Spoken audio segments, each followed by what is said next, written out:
रुक जाओ यहीं, आगे मत बढ़ना।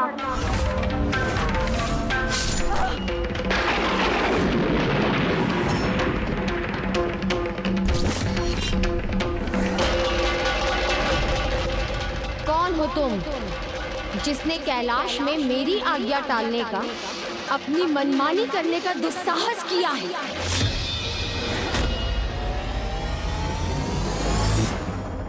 उस दिन अपनी पुत्री को ही नहीं पहचान सकी मैं, उस पर अपने शूल का प्रहार कर दिया। माता, आपको दीदी का परिचय ज्ञात नहीं था, अतः एक अपरिचित को कैलाश में देखकर कैलाश की सुरक्षा हेतु ही आपने ऐसा किया होगा ना? हाँ पुत्र, किंतु उसके निरुत्तर रहने पर मैं तो अपनी पुत्री को और भी आहत करने के लिए तैयार थी।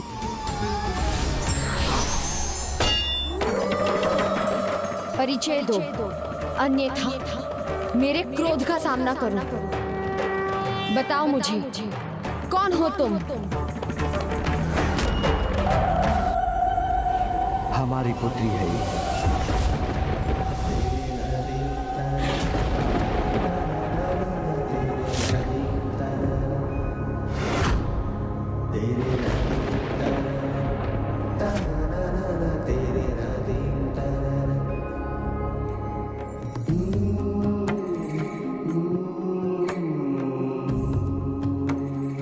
हमारी पुत्री?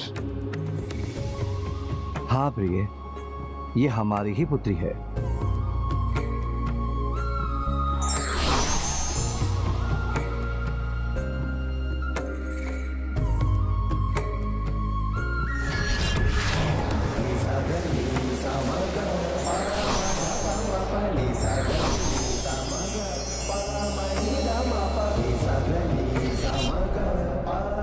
पुत्री,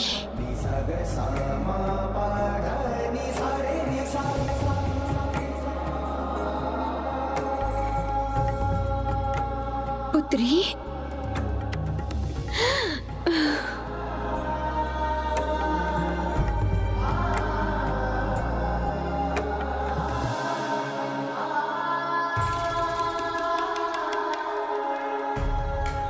पुत्री, मैंने तुम्हें पहचाना नहीं पुत्री, मुझे क्षमा कर दो।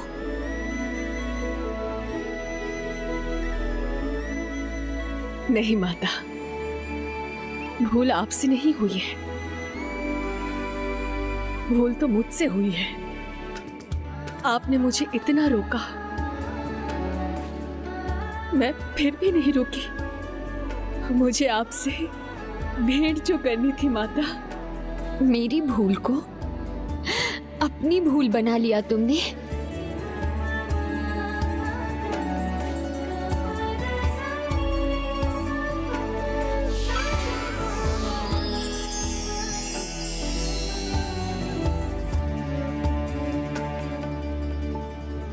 आपने मुझे पुत्री के रूप में स्वीकार कर लिया, ये तो मेरे लिए परम हर्ष और सुख का कारण है। आप दोनों की स्नेह वर्षा से आनंदित हूं।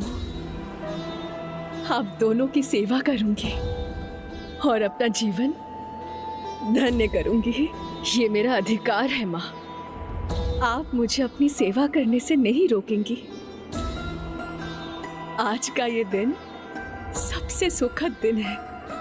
मैं तो बस यही कामना करती हूँ माता कि मैं इसी प्रकार आप दोनों की छत्र छाया में रहूं। आपकी इस पुत्री को और कुछ नहीं चाहिए माता, और कुछ भी नहीं।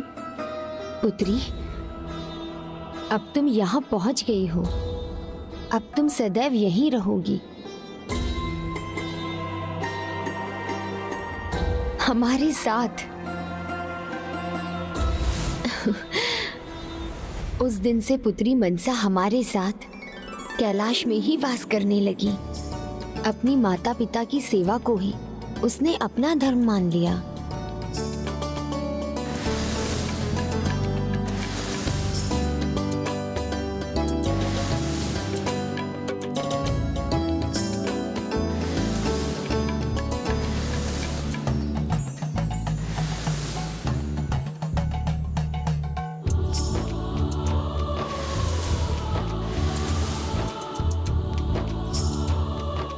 पुत्री, तुम मेरी और अपनी माँ की सेवा में सदा तत्पर रहती हो।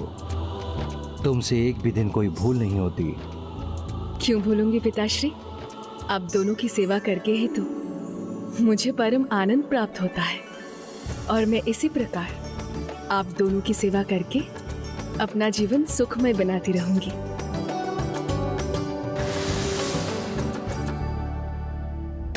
तुम्हारे भाग्य में अधिक समय सुख नहीं मेरी पुत्री, इस बात का मुझे दुख है।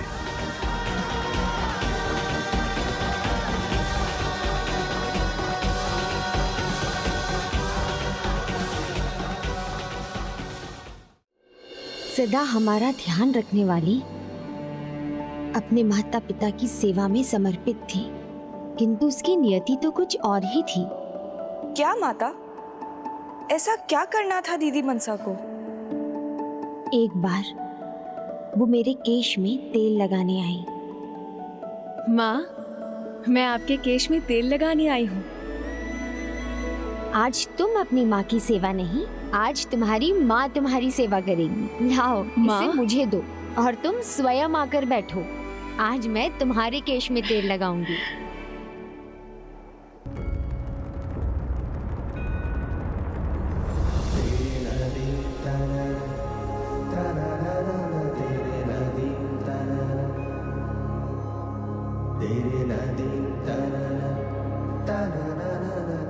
माँ, अब से तो मैं आप ही से केश में तेल लगवाया करूंगी। ये तो बहुत ही सुखमय अनुभूति है। पुत्री, एक माँ के लिए इससे अधिक सुख की बात और क्या होगी कि वो अपनी पुत्री का दुलार करे। और मैं तो तुम्हें सदैव प्रसन्न देखना चाहती हूँ पुत्री।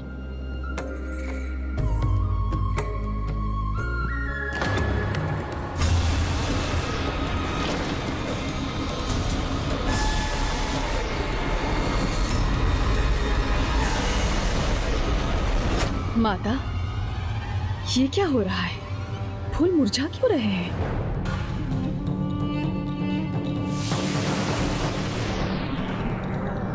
पुत्री, ये सब तुम्हारे पिता की पीड़ा का प्रभाव है, जिससे ये सब संकट उत्पन्न हो रहा है।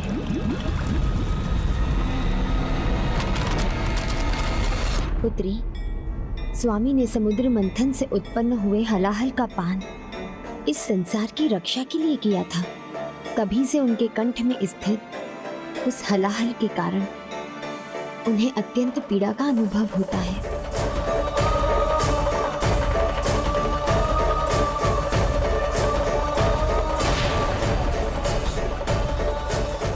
और उन्होंने संसार की पीड़ा तो हर ली, किंतु उनकी पीड़ा कोई नहीं हर सका।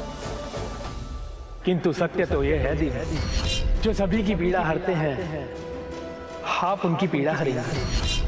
कदाचित मेरे जीवन का परम उद्देश्य यही है।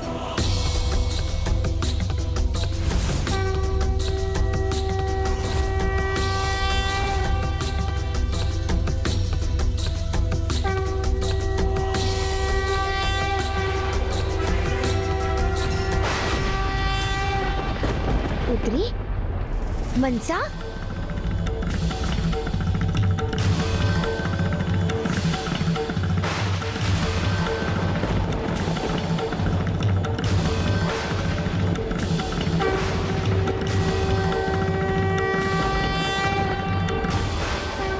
मनसा ये क्या कर रही है?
व्यक्ति कितना भी शक्तिशाली क्यों ना हो, उसमें नियति द्वारा निर्धारित कार्य को रोक सकने का सामर्थ्य नहीं होता। यही अटल सत्य है।